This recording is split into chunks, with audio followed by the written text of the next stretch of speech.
తాకట్టులో ఉన్న బంగారాన్ని విడిపించి ఆ రోజు ఆన్లైన్ రేటుకే మేము కొంటాం. Sharma gold company.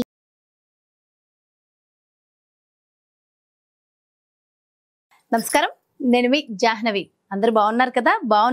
బాగుంటారని మనస్ఫూర్తిగా కోరుకుంటూ, మరి ఈ రోజు గురుబలం ప్రత్యేక కార్యక్రమం ద్వారా మనకున్నటువంటి ప్రతి సమస్యకి చక్కటి పరిష్కార మార్గాలు మనకు అందించడం కోసం మనతో ఉన్నారు ప్రముఖ ఆధ్యాత్మికవేత్త, జ్యోతిష్య వాస్తు పండితురాలు రాజరాజేశ్వరి రాజశ్యామల అమ్మవారి ఉపాసకురాలు సురంపుడి భానుకోటేశ్వరి అమ్మ. మాట్లాడేద్దాం. నమస్తే అమ్మ. జై శ్రీరామ్. జై శ్రీరామ్. శ్రీమాత్రే నమః. శ్రీ గురుభ్యో నమః. ఓకే, అయితే అమ్మ, అమావాస్య వస్తుంది. ఈసారి వచ్చే అమావాస్య చాలా చాలా స్పెషల్. ఎందుకంటే అమావాస్య శుక్రవారం. మేమైతే స్పెషల్ చూసింది అంతవరకే. మరి ఈసారి అమావాస్య ఏంటి స్పెషాలిటీ? శుక్రవారం అమావాస్య వచ్చింది కాబట్టి లక్ష్మీ కటాక్షం కోసం ప్రతి ఒక్కళ్ళు ఏమైనా ఆచరించవలసిన ప్రత్యేకమైన విధి విధానాలు ఉన్నాయంటారు? అయితే మనకి ఈసారి అమావాస్య జ్యేష్ఠ అమావాస్య చాలా ప్రత్యేకత.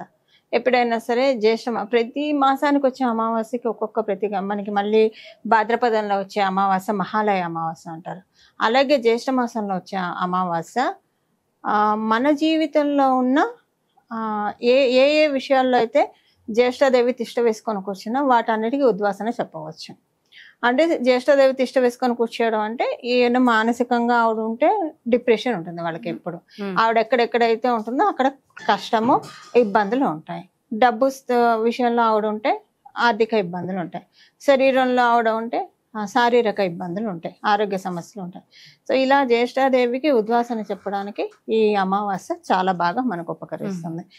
జ్యేష్ఠాదేవికి ఉద్వాసన చెప్పి మంగళాన్ని మన జీవితంలో అంటే మనకు ఉన్నటువంటి కష్టాలని బయటకు పడేసి చక్క శుభాలు సుఖాలని మనం జీవితంలోకి ఆహ్వానించడానికి. అందులో మనకి శుక్రవారం వచ్చింది, అంతే కదా. సో ఎప్పుడైనా జ్యేష్ఠాదేవి వెళ్ళిపోతే ఎవరు వస్తారు? ఇమ్మీడియట్లీగా వచ్చేస్తారు మహాలక్ష్మి అమ్మవారు. మన ఇంట అలా కొలువై ఉండాలి, ఇంకా అదే స్థిరంగా కొలువై ఉండేలాగా చెప్పండి అమ్మ ఈసారి అయితే. అదే తప్పకుండా జాహ్నవి. అలా శ్రీలక్ష్మి అమ్మవారు మన ఇంట్లోకి రావడానికి జ్యేష్ఠాదేవి చక్కగా సంతృప్తిగా నడుచుకొని వెళ్ళిపోవడానికి ఈ జ్యేష్ఠ మాసంలో ప్రతి సంవత్సరం కూడా జ్యేష్ఠ మాసంలో వచ్చే అమావాస్యకి పరిహారం చేసుకోవచ్చు.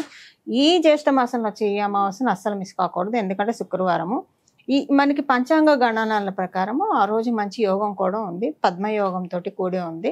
ఈ పద్మయోగం ఏంటంటే మనకి లక్ష్మీ కటాక్షాన్ని ఆ రోజు మనం అంటే భగవంతుడికి చేసే పూజ కానివ్వండి, దానాలు కానివ్వండి. అప్పుడు అమావాస్య తిథి అంటేనే పితృతర్పణాలు చేస్తూ ఉంటారు. ఆ రోజు దానాలు చేస్తే చాలా మంచిది. దానాలు చేస్తే లక్ష్మీ అమ్మవారు మనకి కనకదార స్తుతి అదే కదా చెప్పేది. వృద్ధ బ్రాహ్మణ స్త్రీ దారిద్ర్యంతో బాధపడుతూ ఉంటే శంకరాచార్యుల వారు వెళ్ళి భవతి భిక్షాందేహి అంటే ఎండిపోయిన ఉసిరికాయ వేస్తుంది, తెలుసు కదా మనకి.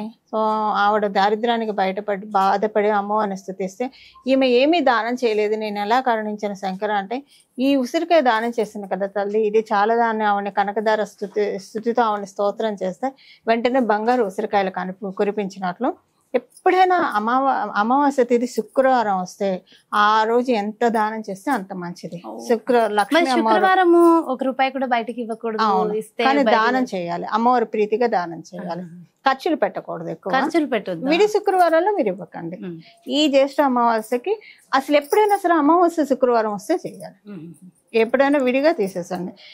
ఆ అమావాస్య శుక్రవారం వస్తే మనం చేసే దానం మన పూర్వజన్మ కర్మాన్ని తొలగించేస్తుంది, కర్మదోషాన్ని తొలగించేస్తుంది. మీరు అన్నది రైట్, శుక్రవారం ఇలాంటివి ఏం చేయరు ఎవరు కూడా, కానీ అమావాస్యతో కూడి వచ్చింది.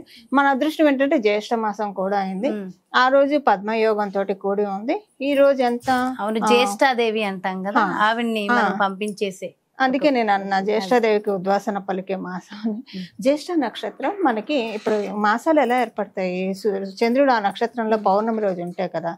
జ్యేష్ఠ నక్షత్రం ఎవరి కుండలిలో అయితే బలంగా ఉంటుందో, జ్యేష్ఠ నక్షత్రములో శ్రీ లగ్నం, ఇందు లగ్నం అని మనకి కొన్ని లగ్నాలు ఉంటాయి.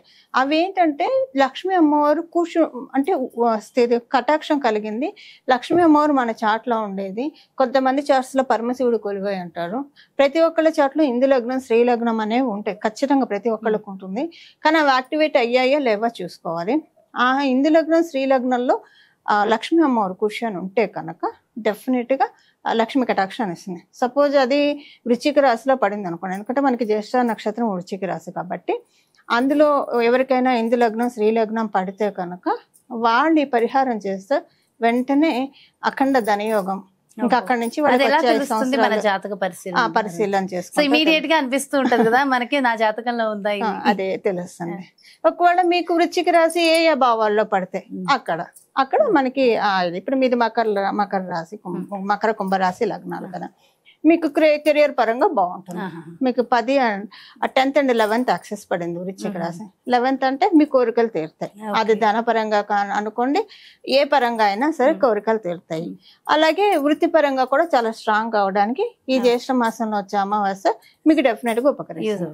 ఇలా మేష రాశి వాళ్ళకు అనుకోండి, సడన్ చేంజెస్, బాగా ఆకస్మిక చేంజెస్, ఆరోగ్య ఇబ్బందులు తొలగిపోతాయి. వృషభ రాశి వాళ్ళకి వ్యాపారంలో కలిసి వస్తుంది. మిథున రాశి వాళ్ళకి శత్రువాదాలు తొలగిపోతాయి, కాంపిటేటివ్ సక్సెస్ ఉంటుంది. కర్కాటక రాశి వాళ్ళకి నేమ్ అండ్ ఫేమ్ ఉంటుంది. సింహ రాశి వాళ్ళకి కుటుంబంలోని పరిస్థితులు చక్కబడతాయి. కన్యా రాశి వాళ్ళకి కమ్యూనికేషన్స్ లో బాగా రాణిస్తారు, ట్రావెల్స్ బాగా కలిసి వస్తాయి. తులారాశి వాళ్ళకి కుటుంబ ఆర్థిక పరిస్థితులు మెరుగుపడతాయి. వృశ్చిక రాశి వాళ్ళకి వాళ్ళే ఎలివేట్ అవుతారు, సెల్ఫ్ ఎలివేషన్ బాగా ఉంటుంది. ధనుసు రాశి వాళ్ళకి ఖర్చులు నియంత్రణలోకి వస్తాయి. భగవత్ కృపా కటాక్షాలు కూడా వాళ్ళకి కలుగుతాయి. మకర రాశి వాళ్ళకి ఆదాయానికి లక్ష్మీ కటాక్షానికి సంబంధించిన అనుకూలతలు చూస్తారు. కుంభరాశి వాళ్ళకి వృత్తిపరంగా సొసైటీలో వాళ్ళ పేరు చాలా బాగా మెయింటైన్ అవ్వడానికి, వాళ్ళని చాలా మంది గుర్తించడానికి అవకాశం చక్కగా ఉంటుంది. మీనరాశి వాళ్ళకి అదృష్టం పడుతుంది. అబ్బా ఎన్ని అంటే వృశ్చిక రాశి అందరికి ఈ జ్యేష్ఠ మాసంలో జ్యేష్ఠ నక్షత్రం శుక్రవారం ఈ పరిహారం చేయడం, పరిహారం అంటే దానాలు చేయడం ఖచ్చితంగా. ఏ దానం శక్తి ఓకే, దానాలు చేస్తారు. దాంతో పాటు ఖచ్చితంగా ఇంట్లో ఆచరించవలసిన విధి విధానం ఒక పరిహారం ఏమైనా ఉంటుందంటారు? ఎప్పుడైనా లక్ష్మీ అమ్మవారికి ప్రీతి ఏంటంటే సూర్యోదయం పూర్వాన్నే లేవడం, కొంచెం స్థలాల స్నానం చేసేసి ఇల్లు వాకిలి శుభ్రం చేసుకొని నా దీపారాధన చేయడము. ఆ రోజు వరకు ఇంట్లోని ఆడవాళ్ళు ఎంత బాధన్నా రానండి, ఒక్క కంటెంబడి ఒక్క చుక్క నీళ్లు రానియకూడదు. ఆ రోజు వీలున్నంత ప్రశాంతంగా ఉండాలి. ఎందుకంటే కళ్ళలాడే చోట శ్రీ మహాలక్ష్మి అమ్మవారు ఉండదు. సో తెలియక ఎప్పుడన్నా మనకి ఎమోషనల్గా అవుట్ బస్ట్ అవుతూ ఉంటాం కదా, శుక్రవారం మటుకు అందులో ప్రత్యేకించి ఇలాంటి రోజుల్లో అస్సలు అవ్వకూడదు. ఆ రోజు వీలైనంత ప్రశాంతంగా ఉండాలి. Inner peace important Jahnavi. బయట మాట్లాడకుండా ఉండాలి, లోపల కూడా మనతో మనం మాట్లాడుకోకూడదు. ఉప్పుతో చేయవలసిన రెమెడీస్ ఏమైనా ఉంటాయమ్మా ఆ రోజు? ఉదయాన్నే ఉప్పు కొనుక్కుంటే మంచిది. మీరు ఆ రోజు ఉదయాన్నే చాలా ఉప్పు చాలా, ఎందుకంటే మీరు చాలా మందికి వాళ్ళ జాతక రీత్యా చూసి చెప్తూ ఉంటారు కదా, సో అది ఎవరికైనా, అది జనరల్ గా ఎవరికైనా సరే మన వ్యూస్ కోసం టైమింగ్ కూడా చెప్పేయండి అమ్మా.